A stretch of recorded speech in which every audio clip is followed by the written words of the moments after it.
Good evening, everyone, and welcome to Politics and Prose. I'm Brad Graham, the co-owner of the bookstore, along with my wife, Lisa Muscatine, and we're delighted to be hosting a journalist, author, and documentary film producer, Clara Bingham, who's here to talk about her illuminating and inspiring new book, The Movement, How Women's Liberation Transformed America, 1963 to 1973. So the last time that we held an event here for Clara was 8 years ago, and it was to discuss her previous book, Witness to the Revolution. That was an oral history with many interviews about a turbulent year in the US at the end of the 1960s and start of the 1970s, marked by the Vietnam War abroad and anti-war protests and other unrest here at home. Clara's new book is a sort of sequel to that one, and it's also an oral history, this time covering a full decade that saw the rise of the modern feminist movement and a profound restructuring of how women and men in America saw each other. It's a period that begins with the publication of Betty Friedan's The Feminine Mystique. It encompasses, among other significant developments, the founding of the National Organization of Women and Ms. Magazine, Shirley Chisolm's runs for Congress and then president, and Billie Jean King's creation of the first Women's Pro Tour and her triumph over Bobby Riggs.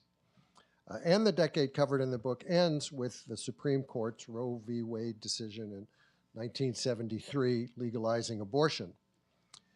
The women's movement that emerged during that decade was no monolith, as the interviews collected by Clara show.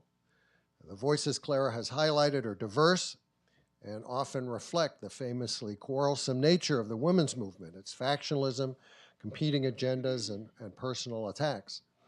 But also evident is the deep frustration so many women felt in confronting the legal, political, medical, and economic limitations on their lives at that time.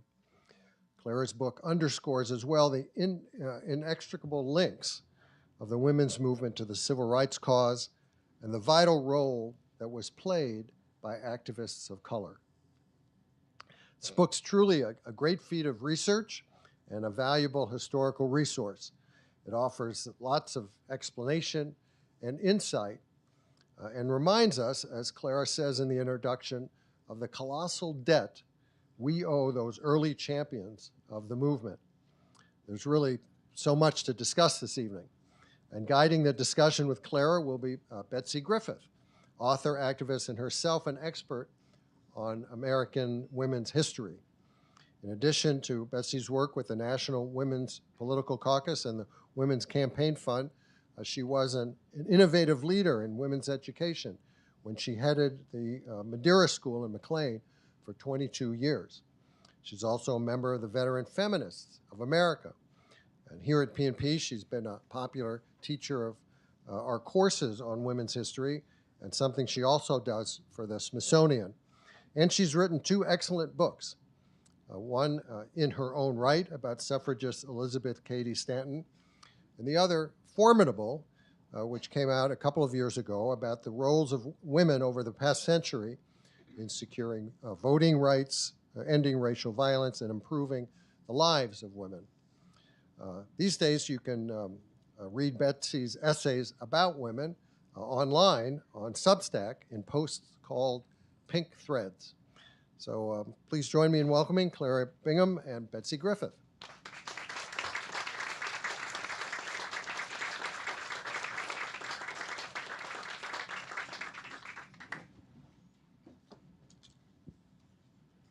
Hello, everybody. How many people here went to Madeira School? Yes, almost a matrix. Almost a matrix. Wow. I'm just going to point out that Rod Montre in the back was our swimming coach for more than 20 years, and he so wanted Katie Ledecky, who interviewed at Madeira, to come to us. And the irony is that Madeira's current head of school was head of admissions at Stone Ridge, and she's the person who admitted Katie to Stone Ridge. Just a little bit of independent school gossip. I wish I had had Katie's book. Beg your pardon. Clara's book when I was writing mine, because she just has provided anybody who's interested in the women's movement, women's history, what's happened in America for the last 50 years, with so many insights, so many juicy stories. It's like eavesdropping on history. It's an outstanding book, and I commend it to you. But no surprise, because Clara Bingham is a political and investigative journalist. She's a documentary filmmaker.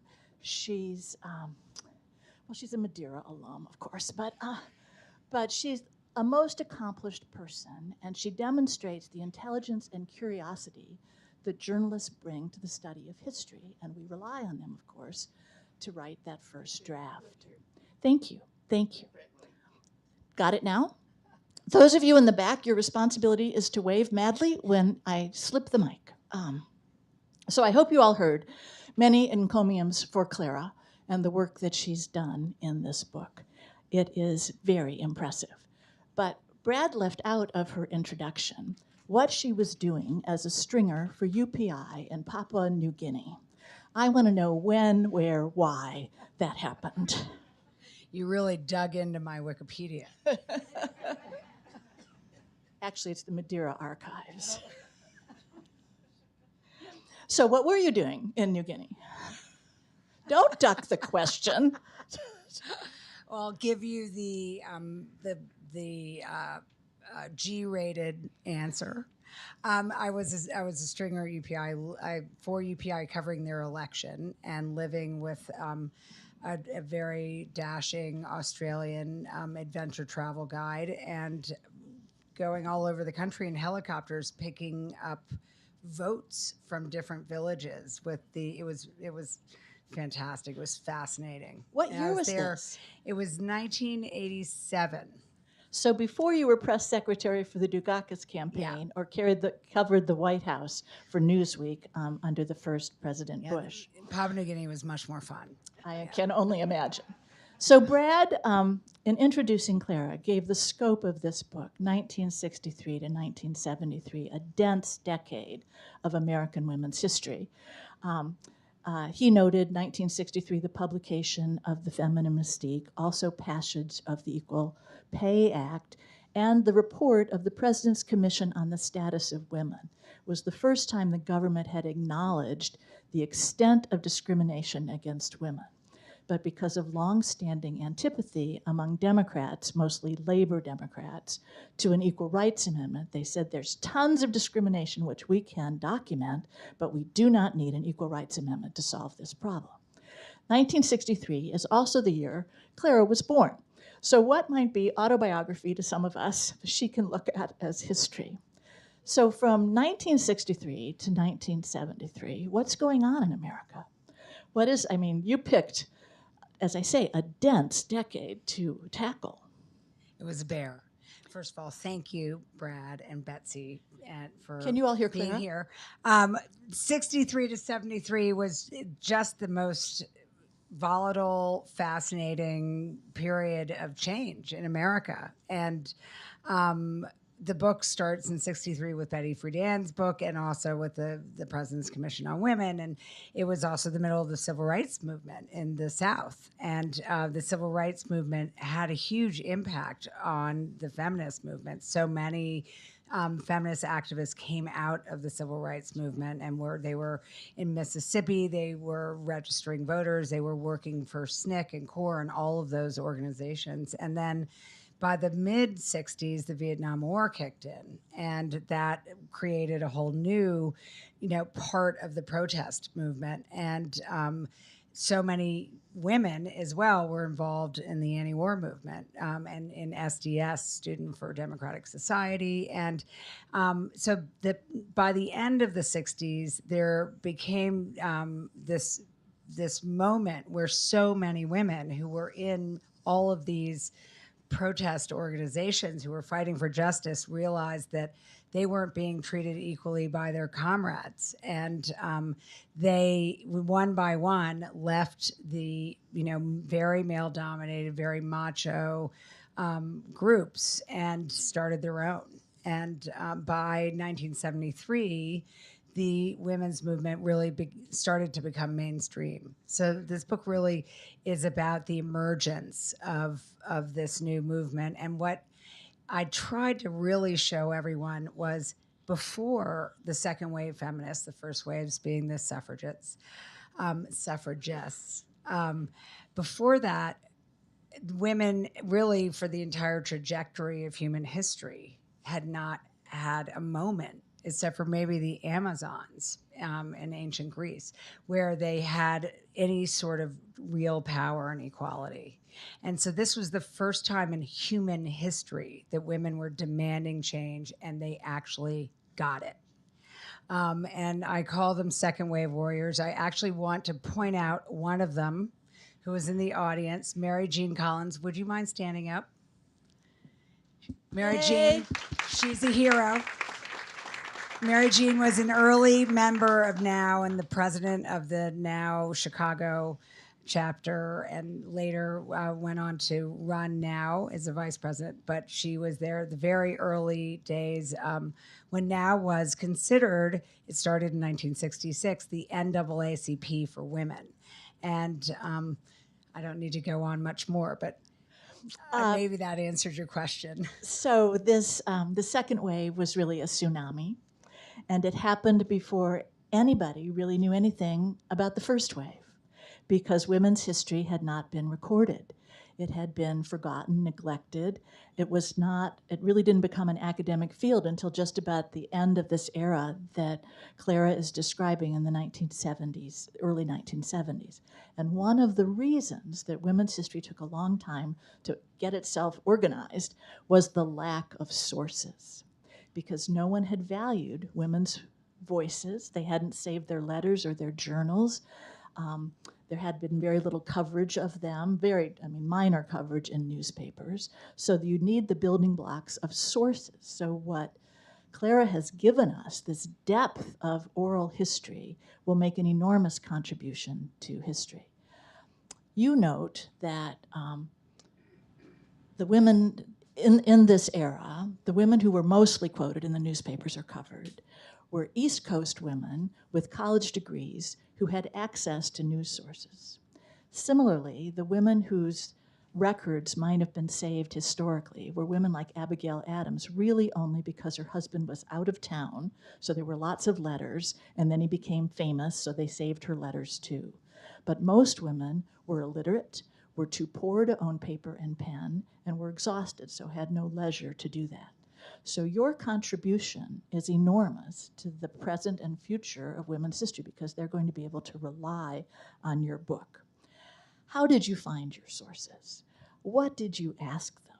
These voices and these stories you've covered, I can't imagine. You just must have been drowning in the tsunami of data. So tell us about your search for sources.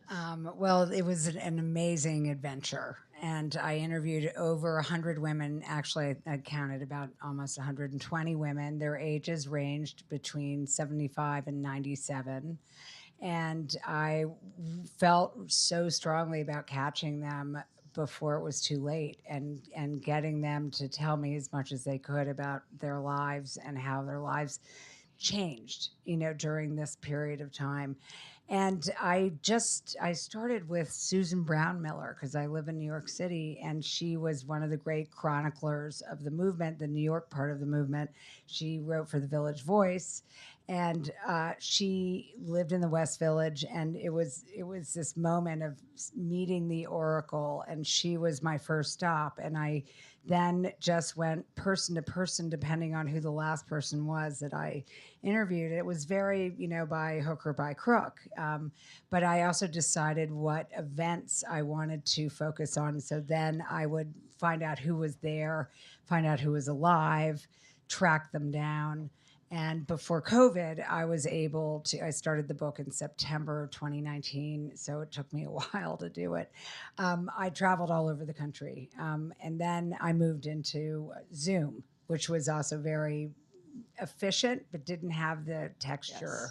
of going to people's houses. And so many of the people who I met were putting their archives together in boxes and about to send them off to the Schlesinger Library at Radcliffe or the Duke Feminist Archive there. And so it was so exciting to, reminisce with them, see all their photographs. I had many interviews with, I'd do 2 or 3 with the same person.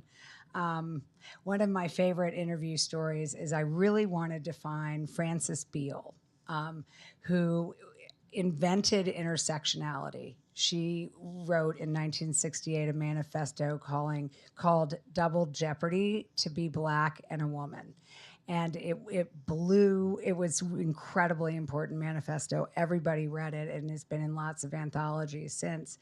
And she worked at SNCC and was unhappy with the beginning of the Black Power movement that was veering towards the Nation of Islam and was quite sexist. And her leaders were against abortion, that they considered genocide. They were against birth control. And so it was very brave of her to come forward and fight against that male misogyny that she was so upset about. So I went to Oakland and I couldn't find her. She wasn't responding to an old email. I had no phone number for her. I tried to find her through other people, couldn't. And I was interviewing a colleague of hers in Oakland and asked her if she knew where Fran Beale was, because I knew she was in her 80s.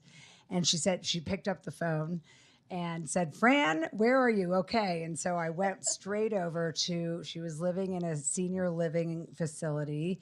She just moved in, and I found her in her room and had the most delightful conversation with her, where she told me her whole life story. And one of the things she told me, which is early in the book and is very upsetting, was the story of her illegal abortion that took place when she was 17 in Harlem on a kitchen table. And she almost bled to death and went to the Harlem hospital, where she was taken care of in a ward that was completely devoted just to women who were suffering from botched abortions. And almost everyone I interviewed had had illegal abortions, and oftentimes 3 or 4, because birth control was very hard to come by. And that was something that I got to the point where I realized I needed to ask everyone what their abortion story was. And little did we know how familiar now those stories are. So all of a sudden the past is roared into the present on that issue, at least. I'm trying to contemplate whether you're keeping all this info online, whether you have index cards in boxes. This is an enormous amount of information to cross-reference. So you sort of identified these people, partly because they were giving you leads. You then came up with topics, significant topics that you already knew about from having, I think, written the 1968 book, but also your own background. And then you just answered part of this question. Did you ask everybody the same 5 questions or the same 10 questions, or was it just always organic? You did end up asking about abortion. Yes, that became a regular. And I really the main thing I wanted to hear from everyone was how their lives changed from the 50s really to the 70s. And there was an article in Ms. Magazine in 1972, their first issue, by Jane O'Reilly, who I went to interview as well, called The Click Moment. And she identified something that so many of these women were going through at the time, which is they were raised a certain way, they believed a certain thing about what their roles were in life, and then click, something would happen and it would change their perspective and their consciousness about their identities. It was a very profound, experience. And Jane's story is it seems shallow, but you'll get a sense of it. She was in Fire Island for the summer and in a group house, and the women had just made breakfast and just made lunch and just cleaned up. And one of the husbands walked into the kitchen and said, "Hey, what's for dinner?" And that was click for Jane O'Reilly. And then she went and got everybody else's great click stories. But I wanted the click stories. Yep. And I wanted to know who they were when they grew up, and then who they became, and how, and what the experience of that transformation was. And every single one of those stories gave me goosebumps, because it was such a profound experience for so many women. Some of the people you interviewed, or some of the people you've included, you did not interview in person. Some you dug for the posthumous quotations. Tell us a little bit about why and who those people were. And at this point, I also have to identify one of the people in the audience who helped me find those quotes from posthumous women. Cecile K. Richter, will you please stand up?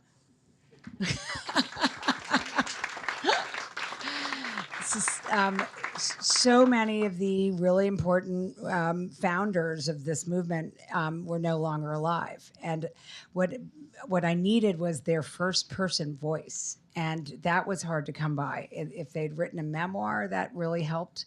Many of them hadn't, and some of them were sort of obscure, like Congresswoman Edith Green. Some of you may have heard of her, but she was on the Education Committee and was from Oregon, and she helped create Title IX. Or Martha Griffiths, who was a very important feminist congresswoman.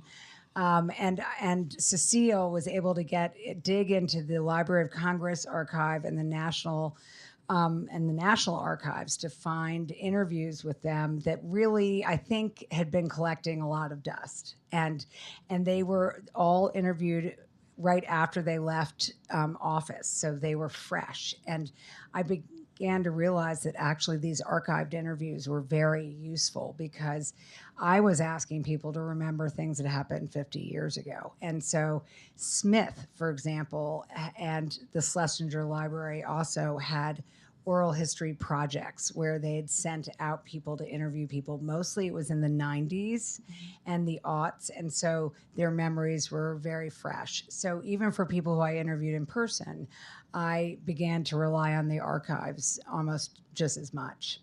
Really important to do that. So the references to the Sophia Smith collection at Smith College, which was the first women's archive of women's history. The second is the Arthur and Elisabeth Bancroft Library at Harvard. The senior Arthur Schlesinger was a social historian who believed that the invention of the tin can was probably almost as important as the Civil War, because of the number of lives it changed, especially if you think about women's lives. And his wife was the daughter of a famous American historian. And it's become probably the largest archive. And they're the ones who have organized this Veteran Feminists of America oral history, because you need to capture these stories. And I think it's very good to do the sort of fact-checking of the actual closer recollection to the more distant recollection, because we all tend to embroider or forget our stories. So you have in here bra burners. You have fabulous black attorneys, very feisty black attorneys in cowboy hats. You have politicians. You have self-taught abortion practitioners. Do you want to pick two or three and tell us a little bit more about them? Sure. I love your list, because I think that was my goal, was to show how broad this movement was. It was many, many movements, and it encompassed so many different types of people all over the country. In terms of the black woman with the cowboy hat, that was Florence Kennedy, or otherwise known as Flo Kennedy, who was a audacious, brilliant political practitioner in a lot of ways, and in many ways the engine of the radical part of the movement. I had many women tell me that it was Flo Kennedy who made them get out onto the sidewalk and protest. And she had, of course, learned everything about change and protest in the civil rights movement. She'd gone to Columbia Law School, and she had an amazing sense of humor. And she tried to galvanize both white and black women to get involved in the movement. And a lot of black women were reticent. They felt that the white women were racist. They felt that they needed to focus more on civil rights and black power, and that was more important. And so it was hard for Florence Kennedy to convince convince Black women to get involved in the movement. And one of my favorite, she helped start something called the National Black Feminist Organization, which had a big first conference at Riverside Church in 1973. And at that conference, one of the participants, this wonderful critic, Margot Jefferson, told me that Florence told everyone, you all are often copying white women. You like their style, you like this and that, but they've done one thing that's really worth copying, and it's feminism. So let's get with the program. You might not like the white women, but they had a really good idea. So I loved Florence Kennedy, and she didn't write a memoir. She gave an oral history, but by the time she was interviewed, I think she was ill and it wasn't very strong. And I was just scratching to get more first person from her. She was an amazing character. You all need to Google her just for the photograph of the cowboy hat, the false eyelashes, It's in the book. 4-inch nails. Sensational, but a woman who fought discrimination her entire life, because graduating from Columbia Law School, she may have been the only Black woman in her class.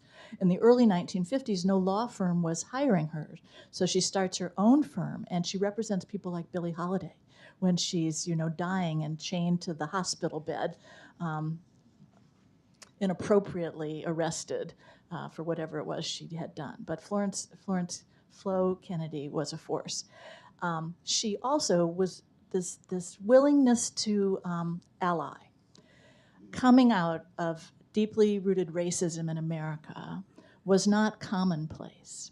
And Clara has pointed out to us already that so many people in the women's movement had come out of the civil rights movement. That's the same thing that happened when the 1830s abolition movement segued into the suffrage movement. People learned from one another. They were using the same tactics, sit-ins, protests, petitions.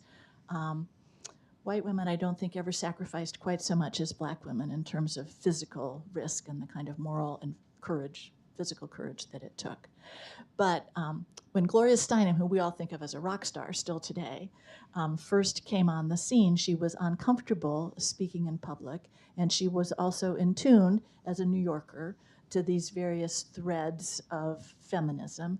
And Flo Kennedy was one of the women she asked to always appear with her. She rarely appeared in the first 5 years on her own. She always paired herself with a notable Black woman, and the two of them together were dynamite. Pick another. I'm going for Judith Arcana, who you probably have not heard of, but she was one of the leaders of the underground abortion network in Chicago that was codenamed Jane. And this group was started by Heather Booth, who is a Washington native and unfortunately is out of town, which is why she's not here. But Heather Booth was an early feminist and also a former civil rights activist. Out of Freedom Summer. And she was at the University of Chicago. And her brother actually came to her to say that his girlfriend was pregnant and could she help? And Heather found a civil rights doctor, Dr. Howard, who agreed to give her a safe abortion. And then the word got out. And suddenly her phone was ringing off the hook. And she realized that there was this unbelievable avalanche of need.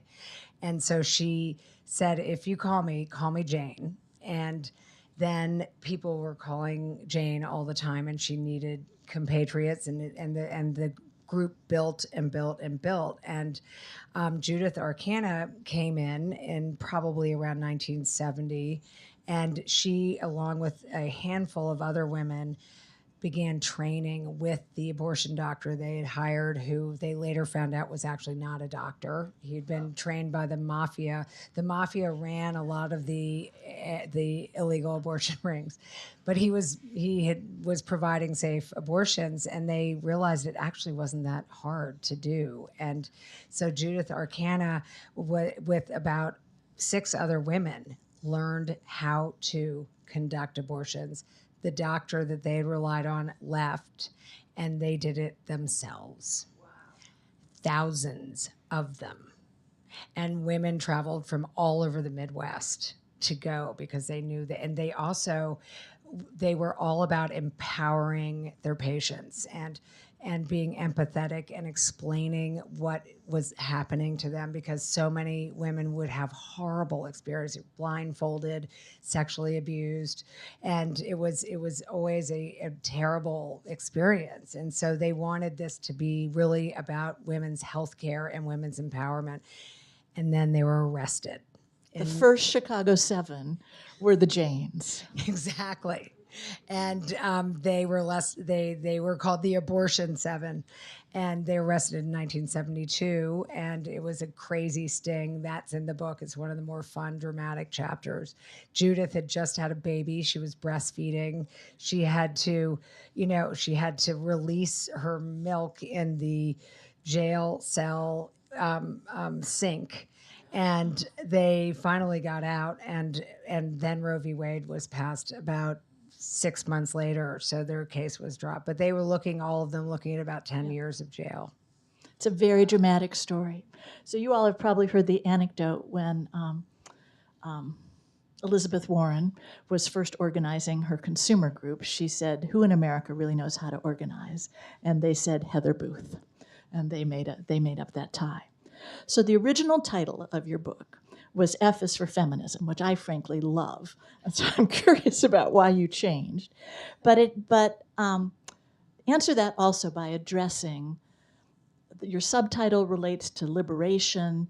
The book's title is Movement. Is there a difference between liberation and a movement? Clearly, some of the actions taken, Edith Green, Martha Griffiths, those were women members of Congress, Bella, were trying to enact legislation which would result in Title IX and the Equal Credit Act and the passage of the ERA. But then so much change is happening. The Janes are changing things. Flo Kennedy is changing things. So is it a question of, is there a difference between a liberation movement and a equal rights movement? And is there a difference between the impact of national action or kind of on the street level action? That's a tough one, Betsy. Well, I'm puzzled by it because I've been trying to think. A lot of things that have changed in our lives had nothing to do with legislation. Yeah, much of this was cultural change. I mean, for example, I write about our bodies ourselves, and there was a very, very important women's health movement which came out of this. And there was a collective of feminists in Boston called Bread and Roses, and they were all faculty wives of MIT and Harvard professors, and they started researching very basic information about women's bodies, reproductive health and menopause and childbirth. And they started having seminars, often in MIT conference rooms, and where they would draw graphic pictures of the vulva on the blackboard. And for many people, it was the first time they understood what women were, how women could achieve orgasm without men. And this was all bizarrely a revelation. And they published a pamphlet that then became sold like wildfire. And there was clearly a need for this. And then eventually Simon & Schuster took it over in 1972, and it sold millions and millions of copies and has been translated all over the world. How many of you That's ever cultural. owned Our Bodies Ourselves? Yes. I love it. Yes, huge. it. I'm still in my medical shelf. Yeah. No doubt. Yeah. So a lot of this conversation has been about politics and political change, whether it resulted in legislation or in street action. But you also include many artists in this book. Talk a little bit about some of your artists, why you included them. I know you couldn't include everybody you wanted. And then we're going to open it up to floor questions. I included artists and also athletes because I felt as if those two parts of the movement were actually very separate, but were happening on parallel tracks and were very, very similar to what was going on politically and in other parts of the culture. And the artists were just fascinating. I you will hear from the voices of Faith Ringgold, who was a Black artist who just died in New York, and Judy Chicago, who was out in LA. And there was a feminist art world in New York and in LA, and they cross-pollinated. But what art women discovered who made art, that they couldn't sell their art. Their galleries would not carry their art. Museums did not have women artists in them. And so Faith Ringgold and a group of New York women protested in front of the Whitney and MoMA, and they figured that there were 2 women artists out of 200 who were being shown, and they started to break down those barriers. But they also started their own galleries and their own ecosystem of artists. They discovered ancient female artists. They had slideshows of people no one had ever heard of, and they went and found women's art that had never been shown in museums in Europe. And so they had their own sense of self-discovery, because of course making art is really about expressing yourself. And they of course did a lot of performance art, which has often been considered a feminist, the feminist artists, and it started performance art. So they were wacky and fascinating. And of course Judy Chicago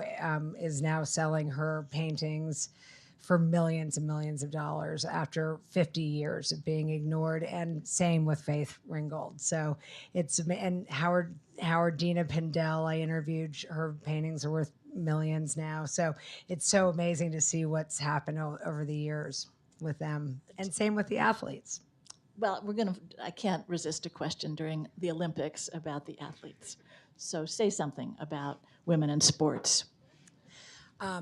It's just stunning. And I was a wannabe athlete, and so I particularly related to these stories. One of my favorite interviews was with the first woman who ran the Boston Marathon in 1966, named Bobby Gibb.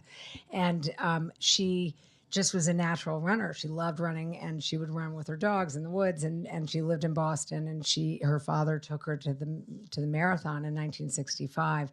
And she saw those men running and just realized that's who she was. That was another thing about this movement. It was really about self-actualization. It was about women being allowed to be who they needed to be in this sort of primal way. So she needed to run. She would train in nurse shoes, because of course there were no running shoes for women, and her brother's shorts. And she tried to get in legally, but they said, no, I'm sorry, you're a woman, you can't run. The Boston Marathon at the time was the only marathon in America. And so she got to the starting line in a hoodie and hid behind a bush. And then when this race started, she jumped out of the bush and started running.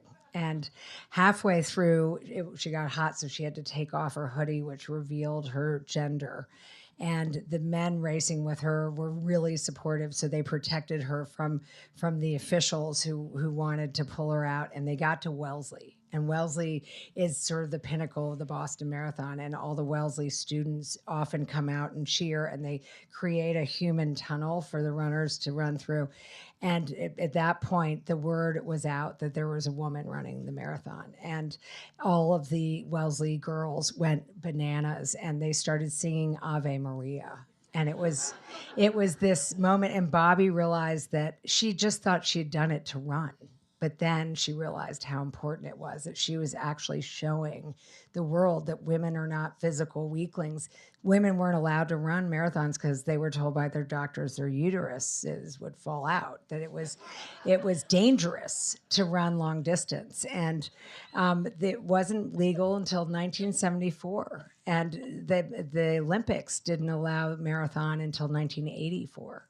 So now $300 million are spent on athletic scholarships for young women going to college. Back in 1971, it was 300,000.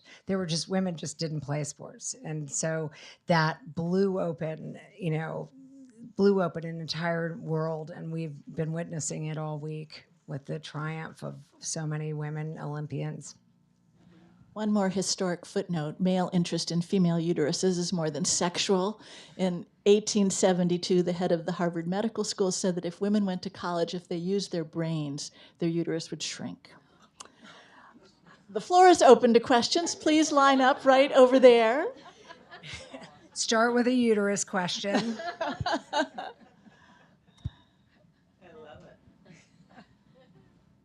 This is why you really need to read lots of women's history, because it is both engaging and outraging.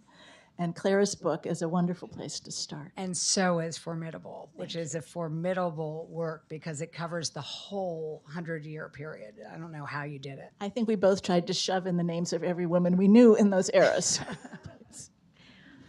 Hi, I'm not, okay, it's working. Thank you so much for being here. I'm just wondering, you mentioned self-actualization. Did you speak to any of these women of sort of the criticism of this era to sort of shove out women who sort of wanted to be somewhere between being engaged in that domestic life and still, you know, fighting for their rights, and how sort of that was pushed to extremism for some women? Yes, I mean, the pendulum in this case went way over, and there were a lot of extreme radical feminists. I interviewed women who started a collective here in Washington called the Furies, and they were all lesbians. They lived in a commune up in Capitol Hill, and women who were mothers were required to give up their children, and it was incredibly scarring. And so there was a lot of that. Was an extreme, part of the movement, but it was also a reaction to the extreme patriarchy that so many people had suffered. And so obviously the goal of the movement was to let women have a choice, to be whoever they wanted to be. And if it was a mother, and a full-time mother, fantastic, but just not to close doors. And so, and those extremists were, their extremism was something that Phyllis Schlafly was able to latch onto when she started her war against the ERA. And so, I mean, Betty Friedan was always very worried that she wanted mainstream women, suburban moms to be feminists. And she thought that if there was a lot of, radical extremism, it would turn off, middle American mothers, and that they were the most important constituency so that this could be a mass movement. So there was a lot of controversy. Thank you. About that. Think about the ways that everyone is carefully taught. If you've spent your whole life being taught that being a wife and a mother is your goal, then it's hard to change directions. Can you hear me? Yes. Or do I have to? No, we can hear you. We can hear you. We can hear you. Okay. My name is Vai Baluyud, and I'm a. Oh, okay. Okay. My name is Vai Baluyud. I'm a product or a child of the generation you wrote about. But we have been here also the whole time, except that we are largely hidden. So I call it a hidden minority. But I watched Eleanor Holmes Norton. I watched Eleanor Holmes Norton, Catherine Graham. I have their books. I have the books on Nancy Pelosi. I adore them, But have you, in your writing of the book, which you did recently, although the time frame is different, have you come across Asian Pacific American women who have been part of that movement, but largely hidden? Because as far as I know, in my group, in 1985, we had the first Asian Pacific American briefing of women in the White House. And that's as far as I remember, And so we started organizing Filipino American women, the Chinese, the Japanese, the Koreans, but largely hidden. And I don't know how far we have gone, because by then I got involved in other aspects of my work in civil rights. Yeah. Thank you for that question. And it's a very good one. And the only Asian American, actually, there are two important Asian American women in this book. Patsy Mink being the main one. She was the first woman of color elected to the House of Representatives, and she was a absolute force, and was in the House of Representatives for a long time, and is responsible for keeping Title IX from being shredded by it's the forces who wanted to shut it down. And so she was she was a lawyer. She was from Hawaii, and she was a very important, but I don't know if she had a lot of compatriots, if she had a lot of colleagues, and I don't know if there was a group of women like her. And another woman I interviewed was Margot Akazawa Ray, who was more of a younger radical, and she was half Japanese. But this was 1963 to 73, so it was a different era than it was in the 80s. And I don't have to emphasize that Kamala Harris is a product of that kind of movement. Exactly. Yeah. She sure is. Thank you. Well, I'll follow up on that question and ask, what can we learn from your book that is relevant today in this incredible moment we find ourselves in with the first woman, well, second woman, but first woman of color and South Asian, running for president. So what can these bold women that inspired such incredible movement teach us today? I like to think of Shirley Chisholm as the foremother of Black women running for office and being strong political leaders. And Kamala Harris met her when she was young, and was aware of her. Kamala's mother, who was from India, was a feminist and was involved in the civil rights movement and in Berkeley, and was an amazing medical researcher and way ahead of her time. But Shirley Chisholm, who I write about a lot in the book, was this fierce woman who was elected from Brooklyn in 1968 to the House. She was the first Black woman elected to the House. Back then, in 1969, there were 10 women in all of Congress out of 535 people, and 11 Black members out of 535. So she walked into the House of Representatives only 5 years after the passage of the Civil Rights Bill, 4 years after the Voting Rights Bill, and she was really walking into a almost political Jim Crow situation and faced horrendous sexism and racism from mostly the Southern members there. And you can read all about it. But she had an amazing way of dealing with the racism and the sexism and really misogyny. She would face people with humor, and she would face them down. And I always think that the way she did that, and then she ran for president, of course, in 1972, which was also very bold, and the National Women's Political Caucus did not back her, nor did the Congressional Black Caucus. No one in the political establishment wanted her to run because they knew she couldn't win. But she was running to inspire people to get involved. And that's another thing that I think Kamala Harris's candidacy can do, which is inspire younger people to get involved, inspire younger people of color to engage politically, because that's just what Shirley Chisholm did. And so she's one of many examples of people in this book who we can learn from today. In this case, Kamala Harris is going to win.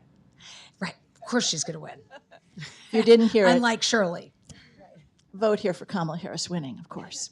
Clara, this book, the number of people you've included in this book, the voices that are raised really somewhat stridently by some of your interviewees, demonstrate this wide range of people who wanted some kind of liberation, a struggle for personal actualization, I think you called it.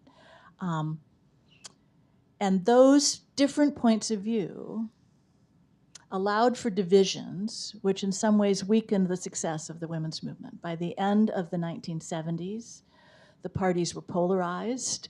Parties, the Republicans introduced the Equal Rights Amendment as a party in 1940, and they eliminated it in 1980, the same platform that put in litmus tests for judges and anti-abortion language.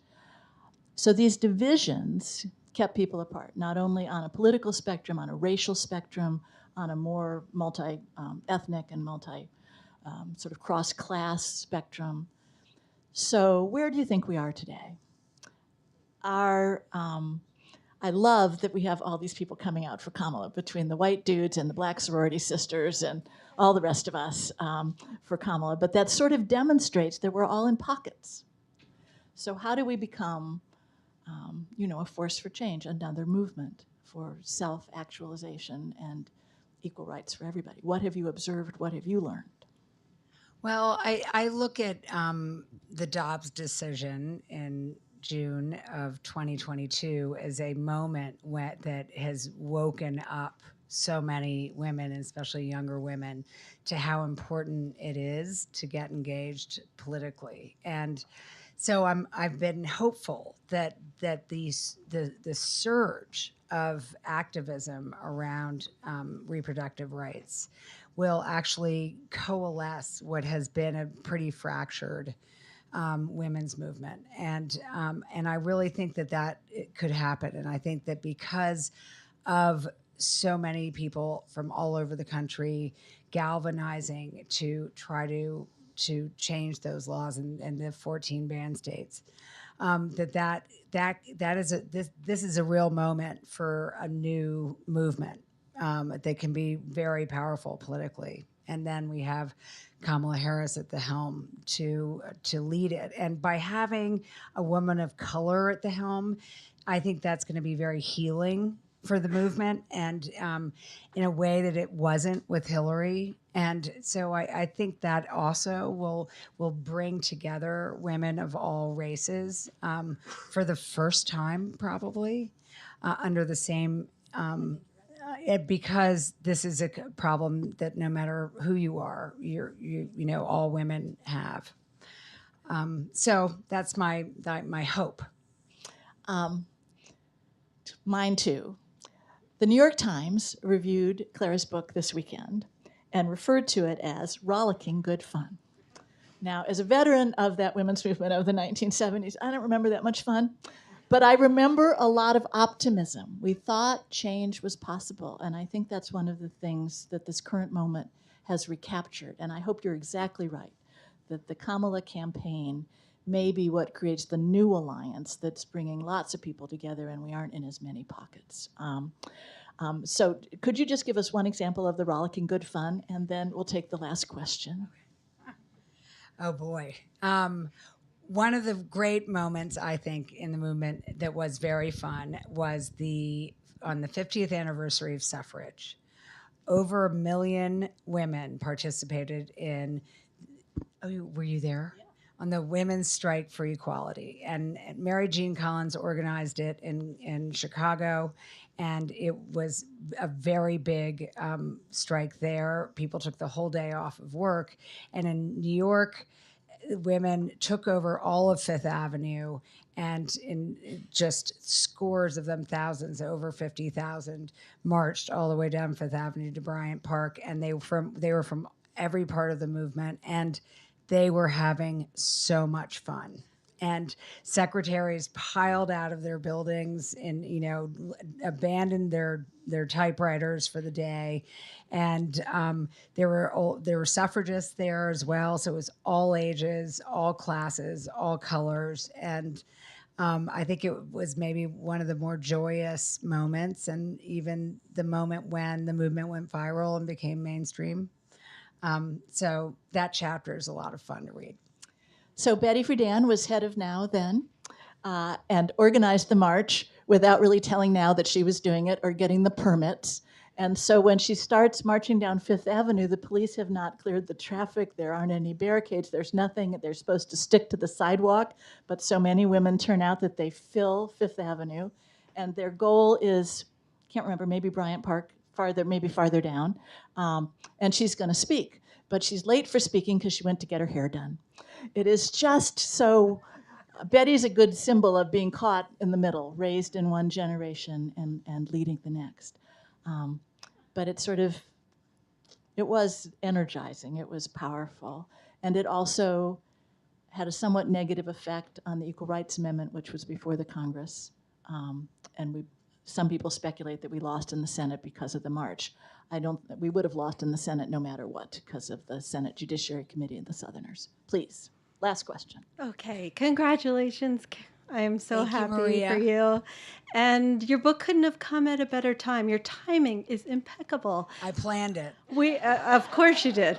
And we need this book, and I hope that, like one of your previous books, that it will become, in this case, a documentary, because I would like my daughter to know these voices. She doesn't know who these people are. She's 29. She considers herself a feminist, but I suspect she doesn't know who Shirley Chisolm is, and many of the women you have profiled in this book. So I really hope you'll push for a documentary. I don't know about that, Maria, but there's a very good one out there that you can stream with your daughter called She's Beautiful When She's Angry. And Mary Jean Collins is in it, and it's fantastic. So, and it was made a while ago, but you know, documentaries are hard to make, but of course I would love to if it were possible. I know you're connected. Yeah. But really my question is, okay, you and I live in liberal bubbles. We do. That's for sure. So you're in Brooklyn. Right. And you're on a book tour, and every single person in here, I suspect, is a liberal person. So have you experienced some blowback? Because we, too, know some very conservative people. And I engage because I hope that through one conversation at a time, I might be able to alter a perception on the eve of our election. And what is happening with your very beautiful, strident book about feminism? Feminism in some quarters has become a bad word. Of course. I don't know. Maybe there are all sorts of mean chat rooms out there. My guess is that no one's buying the book who isn't interested in this period. So I haven't gotten attacked at any readings yet, but the book just came out, so there's still time. We will protect you. Okay, thank you. So, support women's rights, buy the book, line up to have it signed. Thank you, everybody. Congratulations, Thank Clara. you, Betsy.